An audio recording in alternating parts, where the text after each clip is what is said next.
Victor is ready, our next piece is improvisation. This is Victor's own composition.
And now Victor Avdiyenko would ring one of the peals, of the peals which had been born there in Optina Pustin, in Optina Monastery for Men in Kozelsk.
Nowadays, bell ringing is not an art of the past, and you already listened today to improvisation by Victor himself, and now he would ring improvisation by another bell ringing maestro of Russia, Vladimir Petrovsky.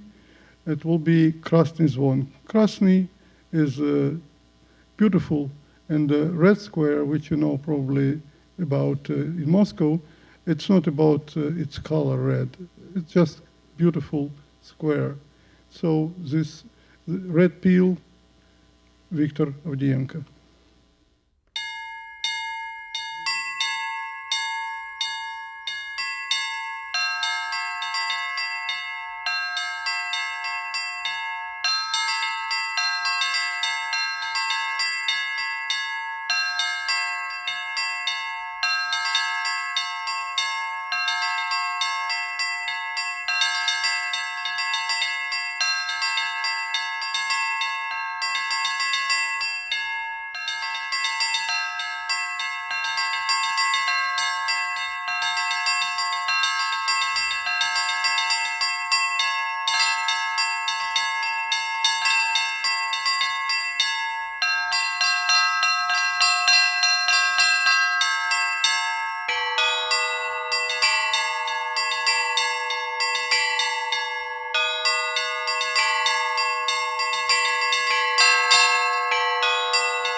It was my dream for a long time to introduce these unique musical instruments to American people.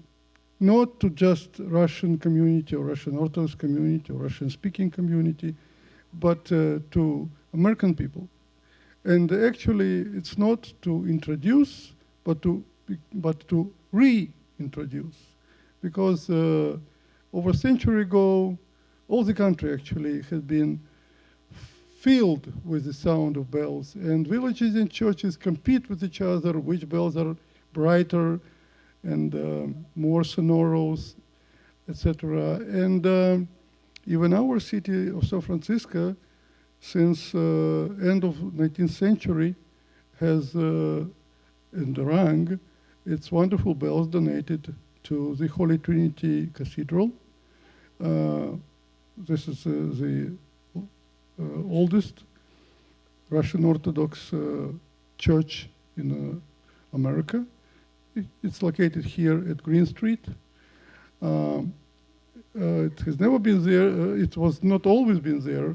After the great earthquake, it had been moved to this current location. But the bell survived the earthquake and the fire, and you could still see those bells and hear them donated by Emperor Alexander III.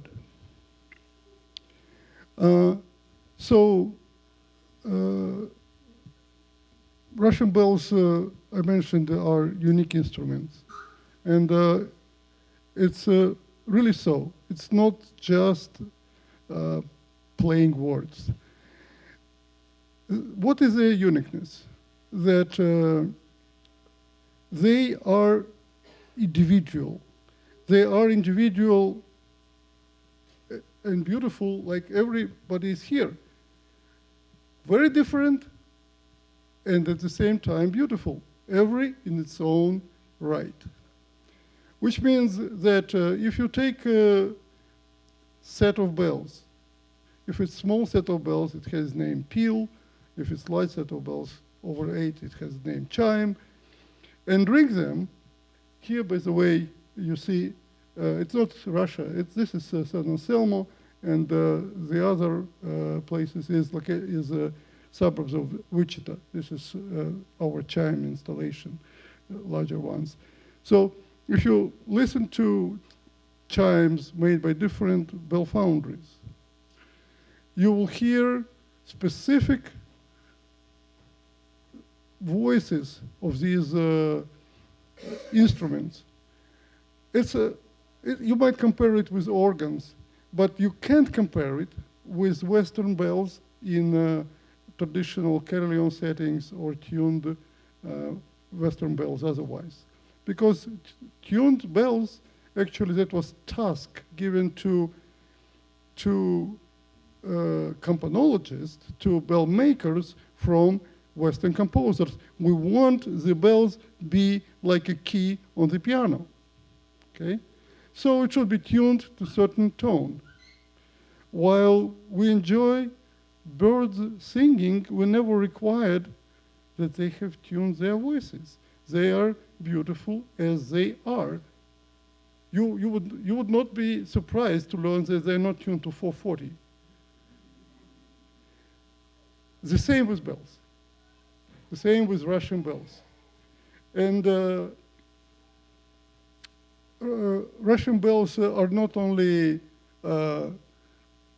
subject of liturgical necessity in Russian churches, but since beginning of 19th century, they are essential part of mostly Russian classical music.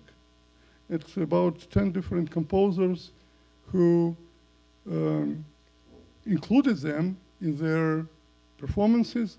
Recently, last April, these bells have been rung for instance, here in San Francisco for Boris Godunov opera, which has been performed here. Russian bells come to life not themselves. They came from the West. They came from the West in the very end of the 10th, beginning of 19th century. And at that time, they have no difference between Russian bells or Western bells. It was just bells. With the time, as I mentioned already, Western bells changed dramatically, became like piano, while Russian bells, you already heard them. They are capable to provide beautiful sounds, but they're not tuned. So, when I will talk about it regarding when we'll get to Rostov bells. We will hear Rostov chimes, which means musical pieces, bell music pieces, which has been introduced there 300 years ago and during this last 300 years, and which has been rung there. And they are part of that specific setting. And we might realize that not every bell set is capable to rearrange the same peals because it's different instruments. It's like one singer not necessarily could sing the same which other do. But Victor Avdiyenko made his efforts, and he would demonstrate, present here a small Rostov lantern peel. I want to show you what is the program of this event, which was very enthusiastically accepted and I would say participated with San Francisco Public Library. Mikhail Pashkov is a well-known supporter of Russian culture, member of Fort Ross Conservancy board, and it was no surprise to me, but still I am very glad and thankful that you come to listen to Russian bells. Now, what is the program?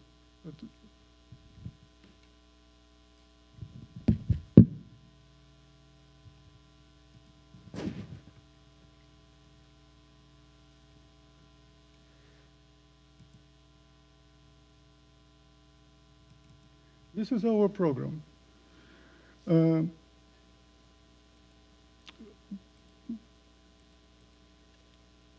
You will see now a small presentation of Rostov bells. Rostov bells are very few exceptions. Probably only one of 3 survived bell sets in Bolshevik Russia. They destroyed most of bells in existence. Some of them, pretty sizable number of 18 has been saved from this extermination by Americans, who appreciate their sound, appreciate their value, and who bought it from the Russian government and brought here, which later then have been installed in the Oval House in Harvard University.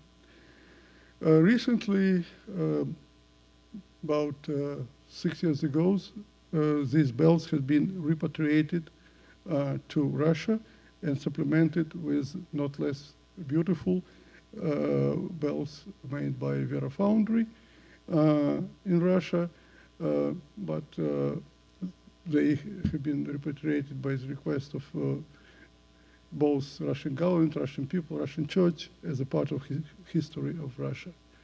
So Rostov bells are unique also for another reason. They, you would hear, comprise of major tone, not a minor. Usually Russian sets are in minor. Maybe something related to the nature of the soul of the country, same kind of minor. But Rostov chimes are major and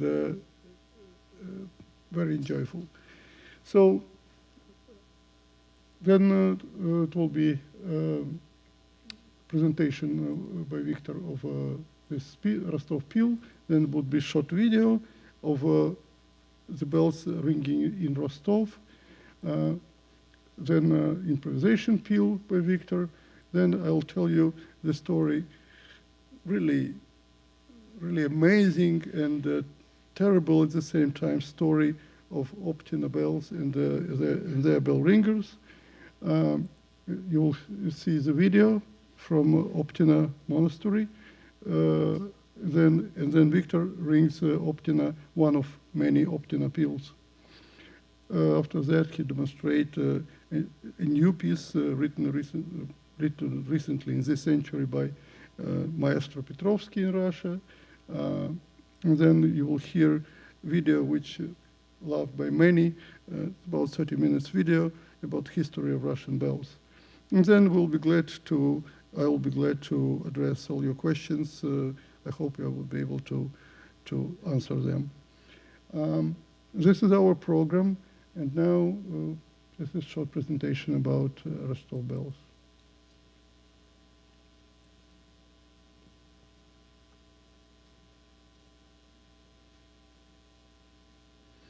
By the way, it's worthwhile to show you who brought to life this wonderful um,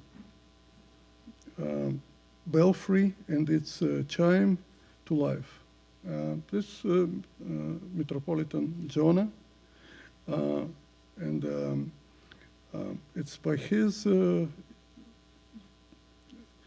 will and efforts and labors this amazing project was undertaken over 300 years ago.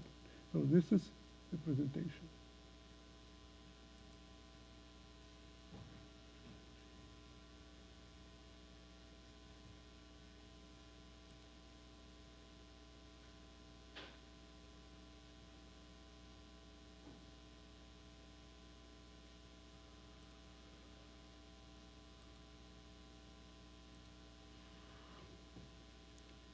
Okay, that's the bell floor of Rostov belfry, in Russian Zvonnitsa. Currently it has 15 bells. Originally 13 had been cast, including the largest. No larger bell had been added, but just a couple of smaller bells had been added to it.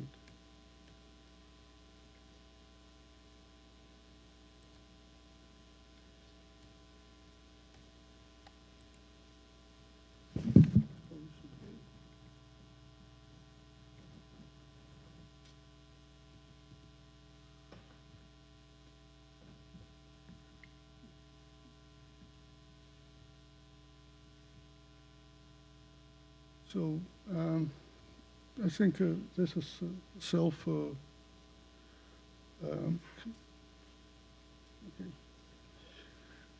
This is what he managed to build.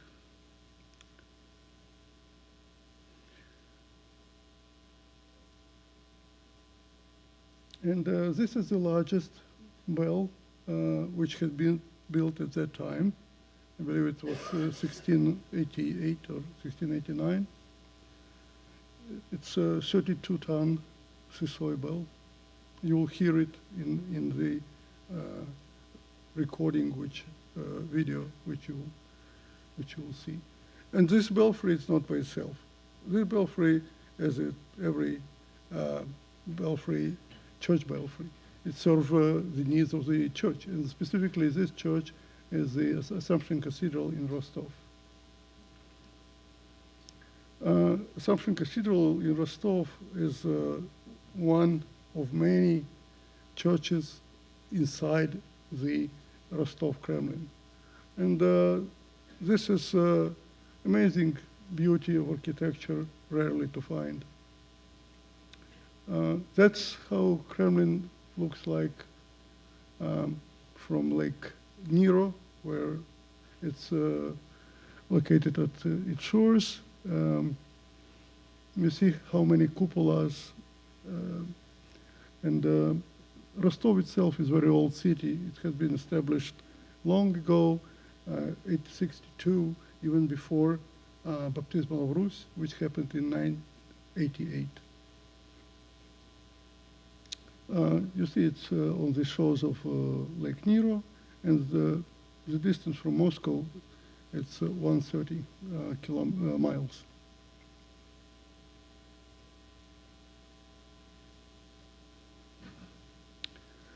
Now, this is an interesting photo which I decided to show to you because this is 1911. It is just the beginning of color photography. And this is, in a way, unique for that time art of color photography by famous photographer at that time, Prokudin-Gorsky.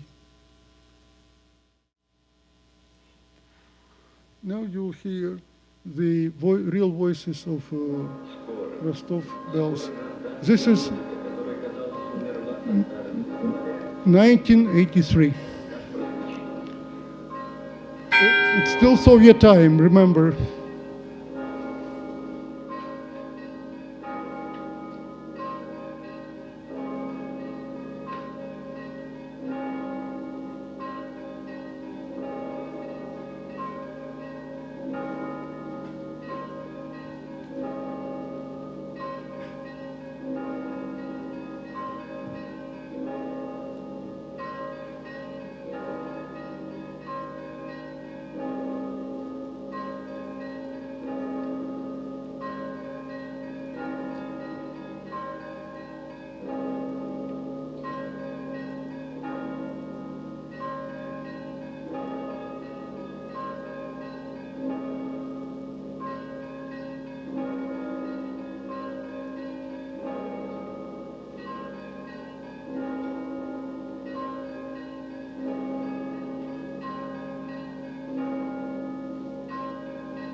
Uh, Now, I'd like to share with you um, a story of Optina Pustin. Pustin is a monastery which located in rural area, far from civilization. This is a monastery for men. It has been established by a robber, by a killer who repent. He's not saint. It's interesting. His name is still in the name of the monastery, but very unusual. So it's one of the ancient spiritual centers of Russia, located in the city of Kozelsk, which known in history only for one thing, but it's a really heroic thing. This is the only city which Tatar-Mongols were not able to take. They, in winter time, and they just took it by exhausting their resources and exterminating every citizen of this city. So just for its heroic defense against invasion. This is the place where this monastery located. And this is a short presentation. You will see, this is the bells of Optina Monastery. This is the main monastery and skit. This is location of it south of Moscow, 160 miles. This is the Council of Saints of Optina. And this is a chapel of which we will see why it's related to these sarcophagus. In the year 1993, it was Easter night. It was a very long service, the longest service of the year. And after the service, 3 monks, 2 monk and 1 higher monk, which means priest monk, went to the bell tower of the belfry. It's not tower, it's a belfry of the monastery to ring the appeal, the chime for the resurrected Christ. And they have been met there by a killer who killed them all 3. You will see a short film about that. And they are martyrs. Probably they would be first bell ringer martyrs in the history. And that's happened in our tough times. It's 1993, Pascha, or 1998. This video, you will be able to watch this story 15 years after their martyrdom. This song, which here has been composed by a monk of the same monastery, it's monk Raphael. And video is about those 3 monks who perished that night. And because it's the largest event of the liturgical year, all that has been videographed.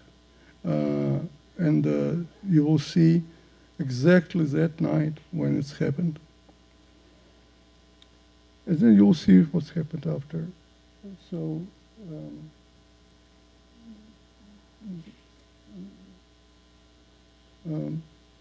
these are just 3 photos. This is a chapel which had been built for these 3 martyrs. And this is the day of their funeral. Here is the day of their funeral, and this is the video.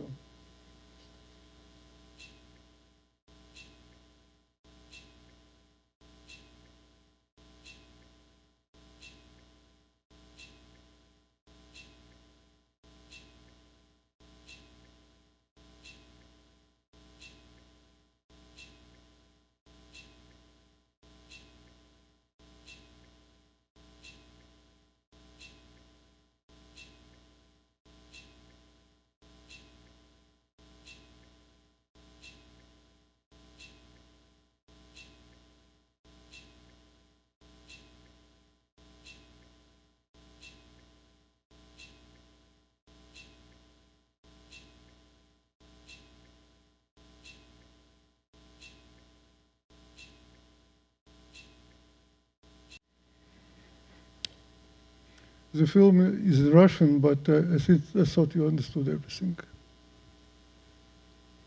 It was just effect of Satanism. You saw probably this